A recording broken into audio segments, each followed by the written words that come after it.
Welcome guys, welcome back to our channel. मैं सियाराम आपका स्वागत करता हूं फॉर्मूलेटर के इस मंच पर। तो जैसा कि प्रीवियस क्लास में हम लोगों ने बायो-सावर्ट लॉ का एक डेरिवेशन देखा था और बायो-सावर्ट लॉ से मैंने फाइनली एक रिजल्ट्स आपको निकाल के बताया था और मैंने बोला था कि ये रिजल्ट आपका एम्पियर्स लॉ का होता है। मतलब एम्पियर्स लॉ और बायो-सावर्ट लॉ जो है वो अलग अलग नहीं है, एक ही है। एम्पियर्स लॉ बायो-सावर्ट लॉ का ही एक एडवांस वर्जन है, एक अलग वर्जन है या उसी का एक पार्ट है, ऐसा समझ लीजिए। ठीक है ना? ओके। तो आज का, अब जैसे कि हमारे सिलेबस में दोनों लॉ अलग अलग दे रखे हैं, ठीक है ना? तो ये तो मैंने बता दिया कि दोनों एक दूसरे से कोरिलेटेड है। एम्पियर्स लॉ एक्चुअल में होता क्या है जरा समझते हैं। देखो, दैट्स माय एम्पियर्स लॉ, ठीक है ना? अब सुनना, एम्पियर आप जानते हो ना, एम्पियर वही था जिसने करंट की हमारी जो यूनिट देते हैं, मतलब करंट के ऊपर सबसे ज़्यादा ये समझ लो कि करंट की खोज करने वाला इंसान, या समझ लो कि करंट के बारे में बताने वाला इंसान कौन था? हमारे एम्पियर ही था। और इन्होंने मैग्नेटिक फील्ड के ऊपर कुछ बातें कही। क्या बातें कही वो जरा जान लेते हैं। सुनना, एम्पियर ने क्या बोला। तो इन्होंने बोला कि एक current carrying wire, same line बोली थी लेकिन थोड़े अलग अंदाज में। एक करंट कैरिंग वायर, ओके, और conductor will produce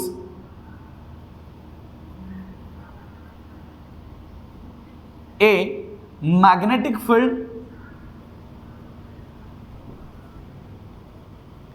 around it। अब आप बोलोगे सर यही बात तो बायो-सावर्ट ने बोली थी। बिल्कुल, बायो-सावर्ट ने भी यही बोली थी कि एक वायर में अगर करंट जाएगा तो वो उसके चारों तरफ मैग्नेटिक फील्ड को डेवलप करेगा। उसी बात को इसने पकड़ के एक नया रूप दे दिया, एक थोड़ा सा चेंज किया और उसी चेंज को अपने रूल में इसने बताया। कैसे बताया, ध्यान से समझना। इन्होंने क्या बोला? इन्होंने बोला कि चलो भाई, बायो-सावर्ट ने ये बात तो बोल ही दी थी। समझना, बायो-सावर्ट ने ये बात तो बोल ही दी है कि मान लो कि एक वायर है, ठीक है, एक वायर है, एक कंडक्टर है आपका अच्छा खासा, ये एक सॉलिड कंडक्टर है, समझ गए? अब इस कंडक्टर में मान लो एक करंट जा रही है, करंट है आपकी आई, ये आई करंट जा रही है, इन्फिनिटी लॉन्ग है, ऊपर से नीचे तक इन्फिनिटी तरीके से चल रहा है। मैंने बोला कि बताओ इस पॉइंट से किसी पर्टिकुलर डिस्टेंस पी पे अगर मुझे क्या देखना है कि मैग्नेटिक फील्ड कितना है, अगर आपको ये चेक करना है तो मैं इस कैसे देखूंगा? तो इन्होंने बोला कि आपको कुछ नहीं करना है, इस वायर से इस पॉइंट की आपको परपेंडिकुलर डिस्टेंस देखनी है, ठीक है? मान लो ये परपेंडिकुलर डिस्टेंस यहां से लेके यहां तक कुछ भी है, मान लो आर है, कितनी है? आर में ले रहा हूं परपेंडिकुलर डिस्टेंस, ध्यान रखना। मान लो ये परपेंडिकुलर डिस्टेंस कितनी है? आर है। जैसे प्रीवियस वाले में जब मैंने एग्जांपल करवाया था तो वहां पे डी लिया था, आप डी ले लो कोई बात नहीं, या स्मॉल डी ले लो चलेगा, ठीक है? मान लो यहां से लेके यहां तक ये परपेंडिकुलर डिस्टेंस कितनी है? स्मॉल डी है। तो इन्होंने एक बात बोली, इन्होंने बोला कि यार जो आपका मैग्नेटिक फील्ड है वो करंट के ऊपर डिपेंड कर रहा है, ये बात सही है। आपने एक लंबे वायर के लिए बायो-सावर्ट ने बोला कि भाई छोटा सा टुकड़ा ले लो, फिर उसको इंटीग्रेट करो, फिर आप पूरा निकालो, यही काम आप कर रहे हो, सही है। लेकिन अगर एक्चुअल में देखा जाए तो हमको ये बात पता है कि करंट जाने की वजह से जो मैग्नेटिक फील्ड आता है उसकी डायरेक्शन तो हमें पता ही है, according to your right hand rule. अब वो क्या था? वो ये है कि सर अगर करंट इधर जा रही है और अगर मुझे मान लो यहां पे मैग्नेटिक फील्ड देखना है तो आप ऐसे करो ना, यहां पे आपने देखा तो आप ऐसे रोटेट करोगे तो यहां पे आपका अंदर की तरफ होगा कि नहीं होगा? बिल्कुल होगा। मतलब यहां पे होगा अंदर की तरफ और यहां से निकल के यहां से बाहर निकल रहा होगा, क्योंकि मैग्नेटिक फील्ड हमेशा रोटेटिंग मोड में होता है। मान लो ये वायर है ना, अब इसमें जा रही है करंट, तो इसके चारों तरफ मैग्नेटिक फील्ड यूं होगा, होगा कि नहीं होगा? बिल्कुल परफेक्ट है, क्योंकि लूप बनाएगा। ओके, तो यहां से अंदर जाएगा और यहां से बाहर निकलेगा। अब बेटा एक बात बताओ भाई, एक्चुअल में हो ये रहा है ना कि मैग्नेटिक फील्ड अगर इस पॉइंट पे देखा तो वो यहां से चला, ऐसे घूमता हुआ घूमता हुआ घूमता हुआ पूरा घूम के यहां से यहां पे आया। तो मतलब ये एक मैग्नेटिक फील्ड लाइंस के द्वारा अगर चले गए रास्ते की अगर मैं बात करूं तो वो बेचारी यहां से शुरू हुई और पूरा घूम के यहां से घूम के यहां तक आ गई। एक सर्कुलर वे में उसने अपना पाथ कंप्लीट किया है। तो क्या वो 2πr मोशन में चली है कि नहीं चली है? बिल्कुल चली है। क्या क्लोज लूप में चलती है कि नहीं चलती है? बिल्कुल चलती है। भाई हम जानते हैं ना, जैसे मान लो हमारे पास चुंबक है ना, तो चुंबक में हम अच्छे से जानते हैं कि मान लो ये सिरा N है, ये सिरा S है, तो मैग्नेटिक फील्ड लाइंस हमेशा ऐसे होती है, हमेशा क्या बनाती है? लूप बनाती है एक। मान लो यहां से शुरू हुई तो इधर से निकल के वापस घूम के यहीं आनी है।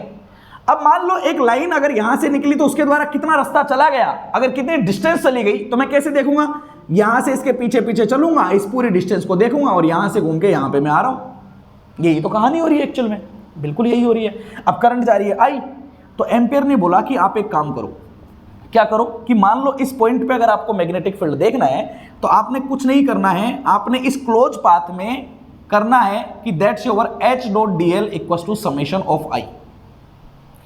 ये होता है हमारा एम्पियर्स लॉ। अब इसमें कौन सा वर्ड किसको रिप्रेजेंट कर रहा है वो समझना।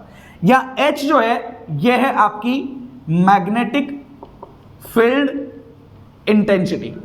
क्लियर है, मैं कई सारी चीजों से रिलेट करूंगा, ये रूल आप लोग पढ़ चुके होंगे, कई बार पढ़ चुके होंगे, अच्छे से पढ़ चुके होंगे, लेकिन मैं इसको कई चीजों से रिलेट करूंगा, इसलिए एक एक पॉइंट को समझना कंपलसरी है। समझना, एच मैग्नेटिक फील्ड इंटेंसिटी होता है, ठीक है।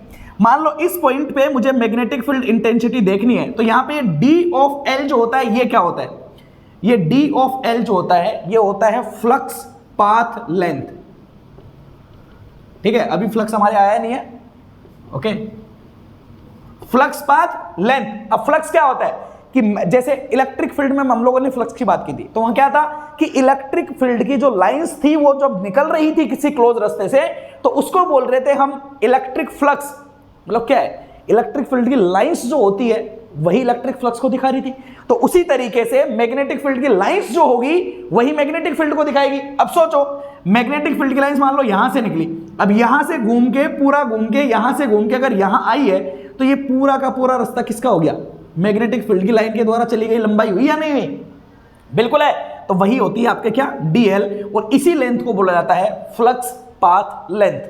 जैसे मान लो एक स्ट्रेट वायर है, तो स्ट्रेट वायर की वजह से इसके चारों तरफ इस तरीके से अगर मान लो यहां पे मैं मैग्नेटिक फील्ड देखूं तो वो इस तरीके से मोशन करेगा एक सर्कुलर वे में।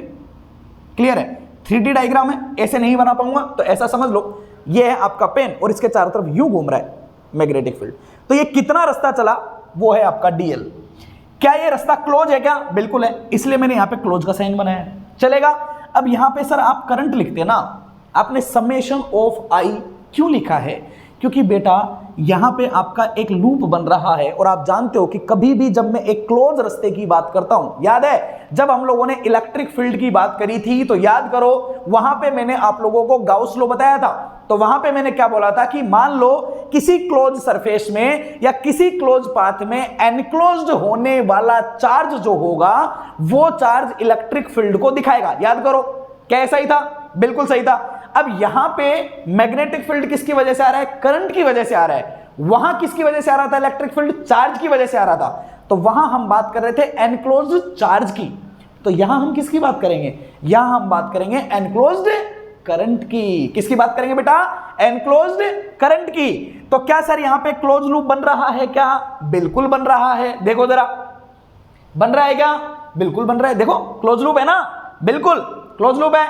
तो क्या क्लोज लूप बन रहा है, बिल्कुल बन रहा है। क्या क्लोज लूप के अंदर एनक्लोज्ड करंट, अब एनक्लोज्ड करंट का क्या मतलब हुआ, मान लो यहां एक वायर नहीं होता, यहां 3 वायर होते, एक ये रहा, एक और हो जाता, 2 हो जाते, 3 हो जाते। मान लो यहां पे डायग्राम ऐसा होता, 1 वायर 2 वायर 3 वायर, वायर का गुच्छा रखा हुआ है मान लो यहां पे। अब इसमें करंट जा रही है मान लो I1, इसमें जा रही है मान लो I2, इसमें जा रही है I3। अब मैंने बोला कि इस पॉइंट पे बताओ मैग्नेटिक फील्ड कितना होगा, तो आप क्या करोगे, सर इस पॉइंट को लेके मैं इसके चारों तरफ सर्कल बनाऊंगा, एक क्लोज लूप बनाऊंगा और देखूंगा कि इस क्लोज लूप में टोटल करंट कितना है। तो बोलूंगा कि I1 plus I2 plus I3, तीनों का सम, यही हुआ। भाई वहां क्या बोलते थे, गाउस लॉ में याद है ना, क्लोज लूप बना लेते थे, क्लोज सरफेस बना लेते थे, और वहां हम देखते थे कि उसके अंदर एनक्लोज चार्ज कितना है, बताओ यही करते थे, बिल्कुल। तो ये आपका एनक्लोज्ड करंट बोल सकते हो आप, इसको क्या बोल सकते हो, एनक्लोज्ड करंट बोल सकते हो, परफेक्ट है। ये होता है आपका, ये दिया गया था किसके द्वारा, एम्पियर्स लॉ के द्वारा दिया गया था।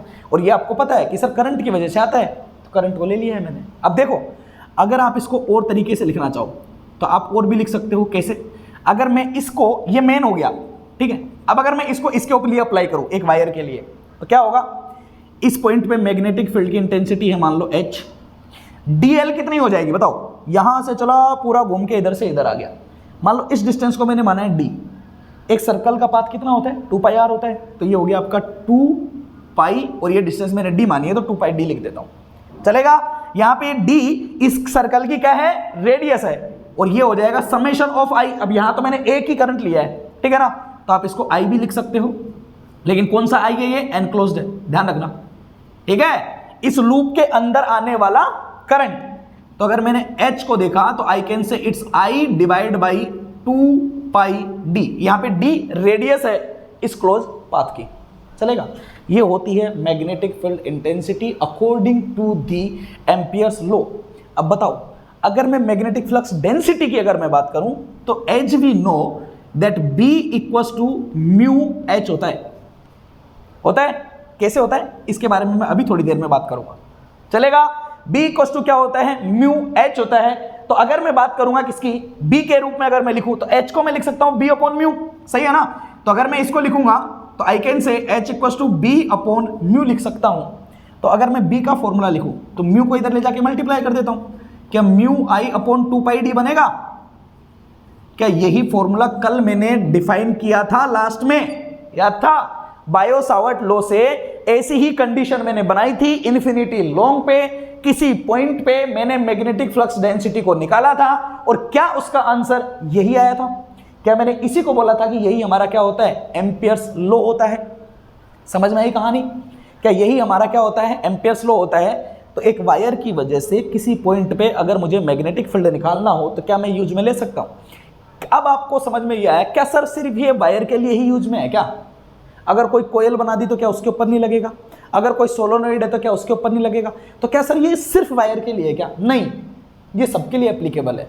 बस आपको डेफिनेशन ध्यान रखनी है। डेफिनेशन क्या है, ये है रूल आपका, ठीक है। ये तो समझ लो कि एक एग्जांपल लेके मैंने उसके ऊपर अप्लाई करके एक वायर के लिए आपको फॉर्मूला निकाल के दिया है, ऐसा समझ लो। एग्जैक्ट ये है कि H dot D L equal to summation of I होने वाला है, ठीक है, एनक्लोज करंट के बराबर होने वाला है। बिल्कुल क्लियर ना। देखो, अगर आप चीजों को रिलेट करोगे ना तो आप इजीली तरीके से रिलेट कर पाओगे। जैसे एक वायर है, वायर में करंट जा रही है तो magnetic field already close circle बना लेता है, ठीक है ना। लेकिन गाउसियन रूल जब हमने पढ़ा था तो वहां पे हमें पूरा एनक्लोज करना पड़ता था चार्ज को, तो वहां हम यूज करते थे सरफेस को, करते थे ना, बिल्कुल। तो याद है, देखो ये कुछ आपको है ना सिमिलर से ही दिखेंगे, याद है। तो वहां पे जब हम निकालते थे इलेक्ट्रिक फील्ड तो कुछ ऐसा नहीं निकालते थे कि close surface of your E dot ds equals to summation of Q enclose divide by epsilon naught, यही तो करते थे। बताओ करते थे कि नहीं करते थे, ठीक है ना। और इसी को अगर आप फ्लक्स डेंसिटी लेके अगर आप D लिख दो इसी को, तो यहां से आप एप्सिलॉन हटा सकते हो, ठीक है, और आप इसको Q एनक्लोज लिख सकते हो। हुआ तो क्या कुछ ऐसा ही तो है ये, वहां पे पूरा सरफेस था, यहाँ पे लाइन वाला है, पाथ है, रास्ता है, चलेगा। तो ये आपका बिहेवियर होता है, ये कहलाता है आपका एम्पियर्स लॉ। अब देखो, एम्पियर्स लॉ करंट के प्रोपोर्शनल होता है, मतलब आपके वायर में जितनी ज्यादा करंट होने वाली है B is proportional to I, first thing. Second thing, B is proportional to 1 upon D। किसके लिए है ये, specially for a wire long infinity straight wire, ध्यान रखना स्ट्रेट वायर है, लॉन्ग इन्फिनिटी स्ट्रेट वायर, ठीक है ना, 1 upon D and proportional to the current, चलेगा, सब कुछ सही है, ओके। अब मैं कुछ नई बातें आप लोगों को बताने जाऊंगा। उन नई बातों को पढ़ने के बाद में मैं एक नया रूल बताऊंगा, और वो रूल्स होगा हमारा कोयल के लिए। उसको समझने के लिए थोड़ा सा आप लोगों को थोड़ा पेशेंस रखो, थोड़ा समझने की कोशिश करो, तो आप लोगों को समझ में आएगा। थोड़ी देर रुको, ठीक है ना, इसको हटा दूं मैं, चलूं, ओके। अब देखो जरा ध्यान से समझना, एम्पियर्स लॉ हो गया। इससे रिलेटेड कुछ एडिशनल चीजें मैं आप लोगों को बताना चाहूंगा, समझना जरा ध्यान से। हम लोग अब तक इलेक्ट्रिक फील्ड की बात कर रहे थे, जब इलेक्ट्रिक फील्ड में हमने आगे जाके बात की तो हमें पता चला कि एक स्टैटिक चार्ज जो होता है ना वो सिर्फ इलेक्ट्रिक फील्ड प्रोड्यूस करता है, लेकिन अगर उसी स्टैटिक चार्ज को अगर हमें मोशन में लाना हो तो उसके ऊपर हमें फोर्स लगाना पड़ता है, और उस फोर्स की वजह से जब वो मोशन में आ जाता है तो जो वो फोर्स जो अप्लाई करता है वो होता है हमारा बैटरी। क्लियर था, वोल्टेज लगाया था मैंने, पोटेंशियल पढ़ा है हम लोगों ने। तो मतलब सर ऐसी एक कहानी है, कहानी कुछ यूं है कि अगर मान लो यहां पे इस तरीके से अगर मान लो मेरा कोई एलिमेंट है, ठीक है, और इस एलिमेंट के ऊपर अगर सर मैंने एक बैटरी लगाई है, अगर आप नाम से समझोगे तो सब समझ में आ जाएगा। बैटरी को एक्चुअल में हम क्या बोलते हैं, EMF, बोलते हैं कि बोलते हैं, क्या होता है ये? Electromotive force. अब इलेक्ट्रोमोटिव क्यों है? क्योंकि ये इलेक्ट्रिक फील्ड अप्लाई कर रहा है। क्या अप्लाई कर रहा है? Electric field.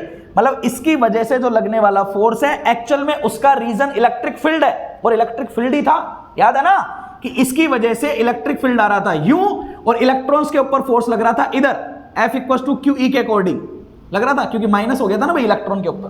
तो ऐसे चार्ज कैरियर मूव कर रहे थे। सही है। तो क्या रिलेशन था? हम लोगों ने ओम्स लॉ पढ़ा था, बिल्कुल पढ़ा था।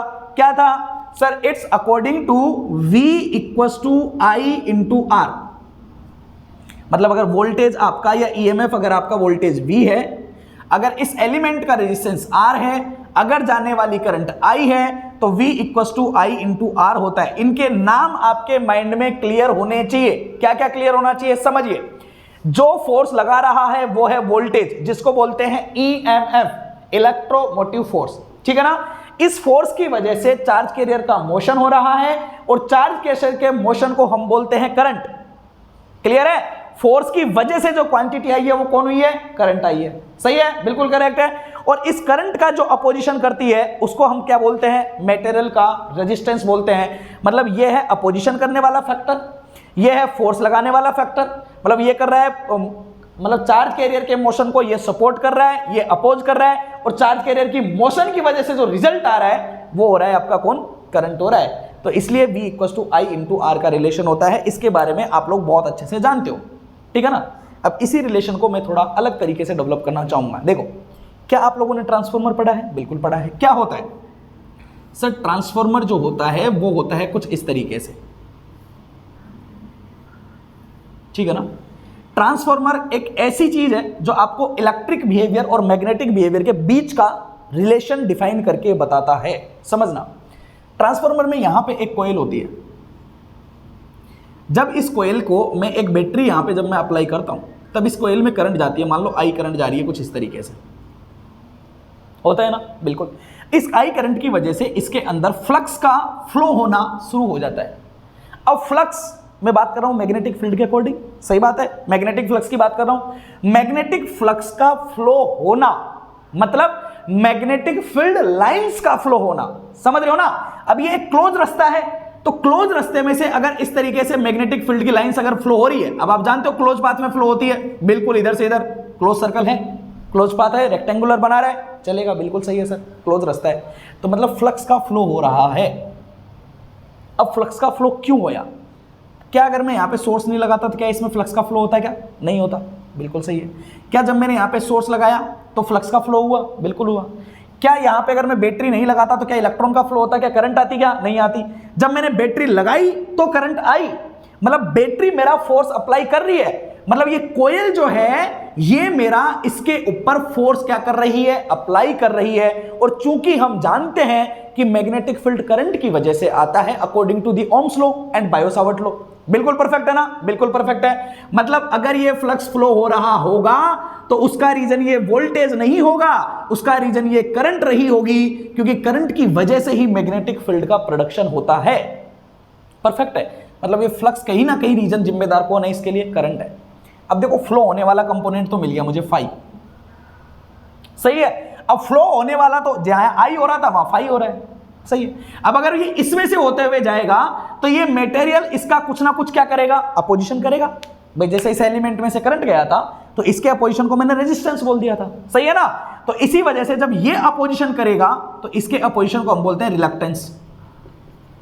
क्या बोलते हैं? Reluctance of the material.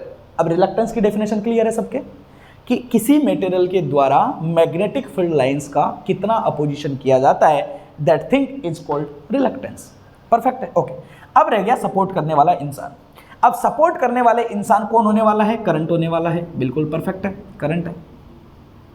पहले टर्न में करंट गया आई, फिर घूम के दोबारा सपोर्ट किया, फिर तीसरी बार सपोर्ट किया, फिर चौथी बार किया, फिर पांचवी बार किया। मतलब जितनी नंबर ऑफ टर्न्स होगी उतना सपोर्ट बढ़ता जाएगा, बढ़ता जाएगा, बढ़ता जाएगा, बढ़ता जाएगा। सही है ना?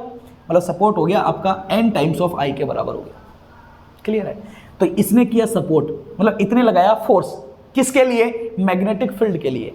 जब इलेक्ट्रिक के लिए लग रहा था तो हमने बोला था EMF, मतलब इलेक्ट्रिक के लिए फोर्स। अगर यहां मैग्नेटिक के लिए लग रहा है तो इसको मैं बोलूंगा MMF, मतलब मैग्नेटिक फील्ड के लिए फोर्स। सही है, क्या हो गया, n इंटू आई हो गया, फ्लो होने वाला फ्लक्स और अपोजिशन करने वाला कौन होता है, रिलक्टेंस होता है। तो इस चीज का ध्यान रखना, इसको बोलते हैं इलेक्ट्रिक सर्किट और इसको बोलते हैं मैग्नेटिक सर्किट। क्या बोलते हैं, मैग्नेटिक सर्किट। ठीक है, बेसिक है, एक नॉलेज आपको, क्योंकि मैग्नेटिक फील्ड के बारे में बात कर रहे हैं तो इस चीज का आपको पता होना चाहिए कि एक मैग्नेटिक मटेरियल में मैग्नेटिक फील्ड की लाइंस जब इस तरीके से किसी मटेरियल में होते हुए फ्लो होती है तो वो फ्लो होने वाला कंपोनेंट फ्लक्स होता है, अपोजिशन रिलक्टेंस करता है और जो सपोर्ट करता है वो एमएमएफ होता है, that is called your magnetomotive force.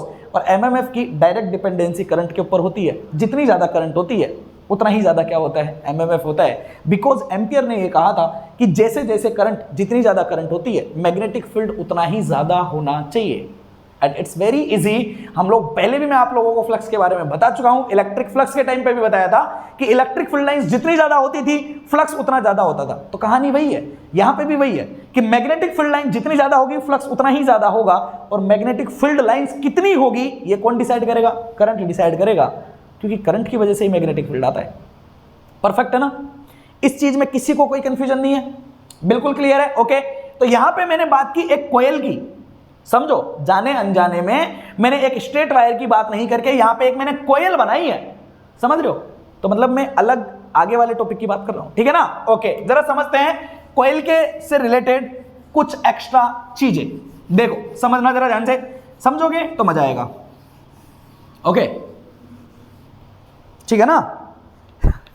Okay, देखो जरा ध्यान से समझना बेटा, देखो क्या होगा, ठीक है। मान लो सर ये एक कोयल है, बना दी मैंने, ऐसी ही होती है कोयल, परफेक्ट है।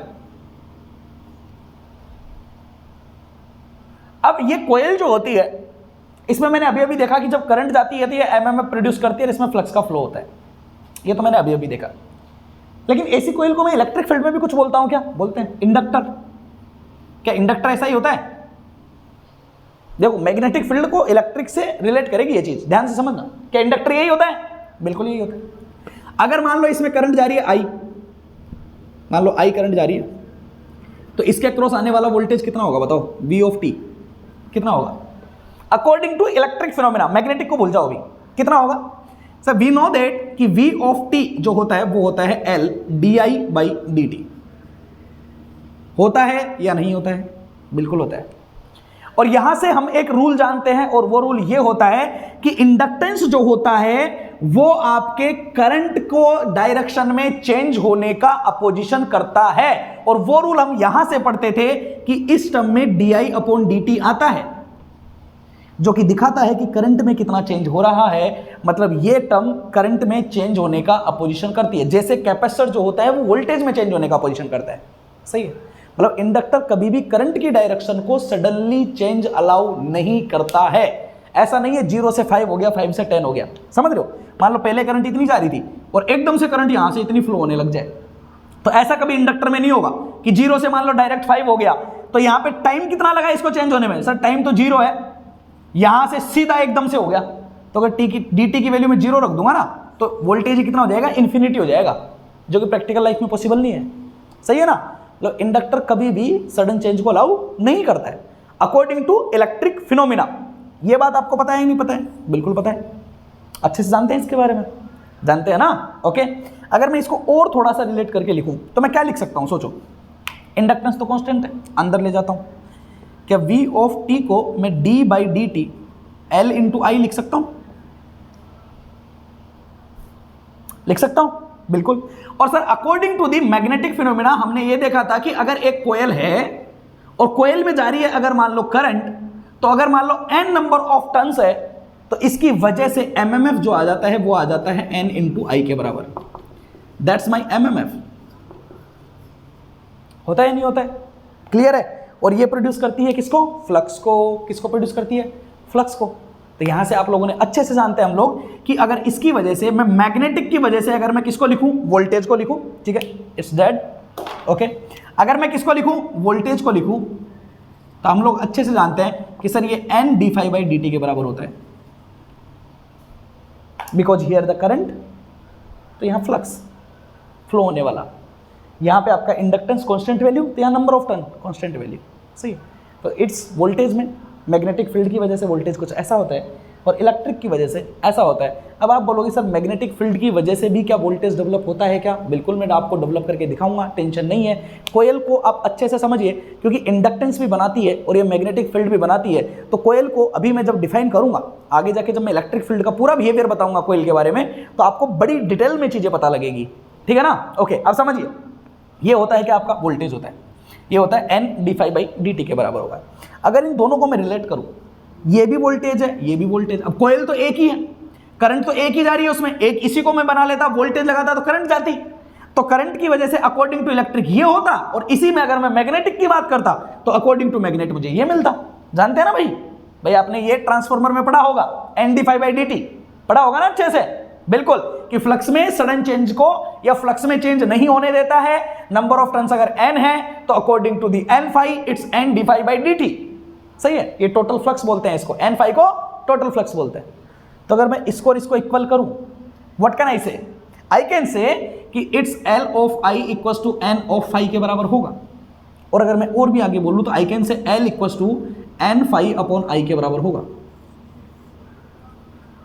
बताओ होगा कि नहीं होगा? तो आई कैन रिलेट एक इंडक्शन, एक inductance with your phi and current. कर सकता हूं, बिल्कुल कर सकता हूं। आगे जरा देखो, अभी थोड़ी देर पहले मैंने बात की थी कि सर हमारा जो एमएमएफ होता है, that MMF equals to flux multiply with reluctance होता है। परफेक्ट। एमएमएफ होता है सर हमारा n इंटू आई, फ्लक्स होता है हमारा phi, और रिलक्टेंस क्या होता है? रिलक्टेंस होता है अपोजिशन करने वाला फैक्टर। अब सोचो, रेजिस्टेंस क्या होता है? रेजिस्टेंस होता है सर रो एल अपॉन ए, यही होता है। मतलब एलिमेंट की जितनी ज्यादा लंबाई होगी उतना ज्यादा अपोजिशन होगा, जितना ज्यादा क्रॉस सेक्शनल एरिया होगा उतना कम अपोजिशन होगा, यही होता है, यही होता है। लेकिन यहां पे तो रजिस्टिविटी होती है जो कि करंट का अपोजिशन को दिखाती है, लेकिन यहां तो रजिस्टिविटी होती नहीं है। यहां तो हमारा कंपोनेंट क्या आया था? म्यू। पिछली क्लास में बताया था मैंने, कौन आता है? म्यू। और म्यू क्या होती है? परमेबिलिटी। और परमेबिलिटी किस चीज को दिखाती है? किस चीज को दिखाती है? कि कोई मटेरियल मैग्नेटिक फील्ड का कितना सपोर्ट करेगा। और मैं रिलक्टेंस में बोल रहा हूं अपोजिशन का। मतलब एक तो पक्की बात है कि जो भी रिलक्टेंस रहने वाला है, जो भी रिलक्टेंस रहने वाला है, रिलक्टेंस जो होगा वो आपका म्यू के तो एंटी प्रोपोर्शनल ही रहने वाला है, क्योंकि ये बताता है कि कितना कम अपोजिशन होगा और रिलक्टेंस बताता है कि कितना ज्यादा अपोजिशन होगा, तो अपोजिट हो गए। अब L के प्रोपोर्शनल होता है A के, दिख ही रहा है आपको रेजिस्टेंस के अकॉर्डिंग। रो यहां आएगा नहीं, रो की जगह म्यू आएगा, तो 1 अपॉन म्यू आएगा, तो ये होगा L upon mu into A। सही है, बिकॉज ओके हमारे जो है ये थोड़ा एडिशनल है, इसलिए मैं पूरा डिटेल में नहीं जा सकता कि ये कहां से आया कैसे आया, इसलिए मैं थोड़ा रिलेट करके ही आपको समझाने की कोशिश कर रहा हूं। आई थिंक आप लोगों को पता होगा क्योंकि आप लोगों ने मशीन वगैरह में पढ़ा होगा, ठीक है ना? तो ऐसा हो गया। I just want to know कि ये कितना होगा inductance in terms of number of turns and flux. So it's just a relation between a electric phenomena and the magnetic phenomena according to a coil, because वहां हम inductor पढ़ते हैं, यहां हम इसको कोयल बोलेंगे, सोलोनॉइड बोलेंगे और काम करेंगे और पूरा का पूरा बिहेवियर देखेंगे। तो आपको दोनों को रिलेट करने की कैपेबिलिटी होनी चाहिए, आप दोनों को क्या कर पाओ? रिलेट कर पाओ, ठीक है ना? तो इंडक्टेंस होता है n∅ अपॉन I, तो दैट्स माई n∅। अगर मैं I की बात करूं, ठीक है ना, तो यहां से I की वैल्यू निकाल सकता हूं, इन सबको उधर भेज सकता हूं, तो ये हो जाएगा आपका phi L upon mu A, और ये n पहुंच जाएगा नीचे 1 अपॉन n। देखो phi से phi गया, n ऊपर जाएगा तो ये बन जाएगा n स्क्वायर, और नीचे बच जाएगा आपका L अपॉन म्यू ए, जो कि L upon mu A actual में क्या था? रिलक्टेंस था। तो L इक्वल्स टू होता है आपका n square divide by reluctance. इस पूरी डेरिवेशन को कराने का मेरा सिर्फ और सिर्फ एकमात्र पर्पज था, और वो पर्पज ये था कि आपको ये चीज समझ में आनी चाहिए, ये चीज आपको समझ में आनी चाहिए कि over inductance with inversely proportional to the reluctance. समझ में आई कहानी? मतलब इसका मतलब क्या है? इसका मतलब यह है कि अगर मान लो कोई मटेरियल मैग्नेटिक फील्ड को बहुत ज्यादा अपोज कर रहा है, अगर वो मैग्नेटिक फील्ड के लिए बहुत जबरदस्त रेजिस्टेंस प्रोवाइड कर रहा है, मान लो कि अगर उसका रिलक्टेंस बहुत ज्यादा हाई है, तो इसका मतलब ये नहीं है कि वो करंट को भी बहुत ज्यादा अपोजिशन प्रोवाइड करेगा, बिल्कुल नहीं है, ठीक है? वो करंट को क्या करेगा, सपोर्ट करेगा, क्योंकि उसका इंडक्टेंस कैसा रहेगा, कम रहेगा। अगर रिलक्टेंस ज्यादा है तो इसका मतलब उल्टा होता है कि इंडक्टेंस कम है। और आप जानते हो ना कि करंट का अपोजिशन क्या होता है, जे ओमेगा एल होता है इंडक्टेंस की वजह से। तो अगर एल कम होगा तो करंट का अपोजिशन कम होने वाला है, समझ रहे हो ना। तो एक परफेक्ट आपका मैग्नेटिक मटेरियल जरूरी नहीं है कि वो अच्छा कंडक्टर हो, और एक अच्छा कंडक्टर कभी भी आपका अच्छा मैग्नेटिक मटेरियल नहीं होता है। ध्यान से समझ लेना इस चीज को, ठीक है ना, क्लियर है, बिल्कुल परफेक्ट है। तो ये कहानी समझ में आई है, कंडक्टर एंड मैग्नेटिक मटेरियल्स के बीच की थोड़ी सी क्या है ये कहानी है, ठीक है ना। अब हम कोयल के बारे में डिस्कस कर सकते हैं, लेकिन बिफोर दैट कोयल से बारे में डिस्कस करें उससे पहले कुछ बातें और है जो आप जान लो, समझना जरा ध्यान से, देखोगे मजा आएगा समझना। मैंने एक रिलेशन अभी अवे लिख दिया था कि B = μH होता है, और आप लोगों ने मान भी लिया था कि होता है। क्यों माना था भाई, है इसलिए माना था क्योंकि सर बचपन से पढ़ते आ रहे हैं कि B = क्या होता है, μ × H होता है। म्यू परमेबिलिटी होती है, ये बात तो सही है। एयर के लिए 4π × 10⁻⁷ होती है, ये बात भी सही है। मतलब it's a property of the material. और म्यू की मैंने आपको डेफिनेशन बताई थी कि म्यू जो होता है ये परमेबिलिटी है, और ये इस चीज को दिखाती है कि कोई मटेरियल कि मैग्नेटिक मटेरियल जो होगा वो कितना जबरदस्त तरीके से मैग्नेटिक फील्ड लाइंस को अट्रैक्ट करेगा या उनको फ्लो कराने में सपोर्ट प्रोवाइड करेगा। ओके, तो यू कैन से कि इट्स ए पावर, है ना, और कैपेबिलिटी बोल सकते हो, capability of a magnetic material, है ना, मैग्नेटिक मटेरियल टू अट्रैक्ट और allow the magnetic field lines, okay, magnetic field lines through the material. Clear है कि ये एक ऐसी कैपेबिलिटी है जो ये दिखाती है कि कोई भी मटेरियल मैग्नेटिक फील्ड लाइंस को कितना अट्रैक्ट करेगा और उसमें होते हुए कितनी मैग्नेटिक फील्ड लाइंस जो होगी वो आपकी फ्लो होने वाली है। ये कौन दिखाता है, आपका म्यू जो होता है किसी भी एलिमेंट का, उसको रिप्रेजेंट करता है। अब जरा समझने की कोशिश करो, यहां पे अगर मान लो म्यू अगर आपका मान लो कांस्टेंट है, तो एक्चुअल में आप बोलने की कोशिश कर रहे हो कि B = H बोल रहे हो किसी भी मटेरियल के लिए। अब आप जानते हो ना H क्या होता है, H है मैग्नेटिक फील्ड की इंटेंसिटी, और ये है आपकी डेंसिटी। अब डेंसिटी में और इंटेंसिटी में थोड़ा सा फर्क होता है। क्या फर्क होता है, जैसे समझना कि मान लो समझना कि सूरज की लाइट आती है, ठीक है ना, मान लो ये सूरज की रोशनी है, ऐसे किरणें आ रही है। अब हम लोगों ने ना बचपन में एक एग्जांपल पढ़ा था, अगर आपको याद हो तो, ठीक है, कि अगर मान लो सूरज की किरणों के बीच में अगर आप एक लेंस को लेके बैठ जाओ, अगर मान लो आपने एक लेंस ले लिया, यहाँ पे ये हत्ता है, ये पकड़ रखा है यहाँ से आपने, ठीक, लेंस को अगर मान लो आप लोगों ने ले लिया, तो और इसके नीचे अगर मान लो यहाँ पे आप लोगों ने क्या रख दिया, ये एक कागज रखा हुआ है, कागज का टुकड़ा रखा हुआ है, तो कागज जो रहता है वो जलने लग जाता है। ऐसा क्यों हुआ, अगर ये लेंस नहीं होता तो ये कागज नहीं जलता, लेकिन लेंस के होने की वजह से कागज में जलना शुरू हो जाता है। ऐसा क्यों, तो समझिए, जब यहां से ये प्रकाश की किरणें आ रही थी तो ऐसे बराबर डिस्टेंस पे थी, यूनिफॉर्म तरीके से थी, आ रही थी, सही।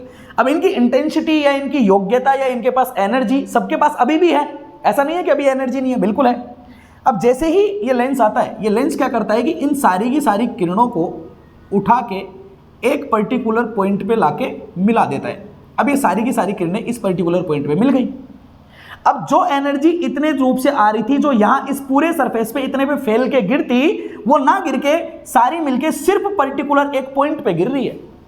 तो क्या हुआ, मान लो इसके पास एनर्जी थी, मान लो ये ई था, ये ई था, ये ई था, ये ई था, ये ई था। जब ये ऐसे जाता तो पूरे सरफेस पे ई गिरता, लेकिन सबकी एनर्जी मिलके एक साथ गिर गई। मान लो 3 और 2 5, ई से मैंने एनर्जी को लिखा है, ठीक है ना, 3 और 2 5, तो यहाँ पे 5 टाइम्स ऑफ एनर्जी गिरेगी एक ही पॉइंट पे। जब इतनी एनर्जी गिरेगी तो जलना शुरू हो जाएगा। तो क्या यहाँ पे इस पर्टिकुलर पॉइंट पे क्या आपके सूरज की किरणों की जो इंटेंसिटी थी, क्या उस इंटेंसिटी को इस लेंस ने बढ़ाया है? क्या नहीं, बढ़ाया नहीं है सर। इसने कुछ नहीं किया कि जो किरणें दूर दूर थी ना, उनको समेट के ये पास में ले आया है, नजदीक नजदीक ले आया है। तो मतलब इसने किरणों की इंटेंसिटी को नहीं बढ़ाया, इसने डेंसिटी को बढ़ाया है, उनको पास पास में ले आया है। तो पास पास में ले आया तो एक जगह पे इकट्ठा हो गया, ज़्यादा इफेक्ट हुआ या नहीं हुआ? बिल्कुल इफेक्ट हुआ है। तो समझना यही होती है इंटेंसिटी और डेंसिटी में फ़र्क, ठीक है ना, कि डेंसिटी का मतलब होता है कि कितना पास पास में है, और इंटेंसिटी का मतलब होता है कि उनके पास में एनर्जी कितनी है या कितना उसका इफेक्ट है।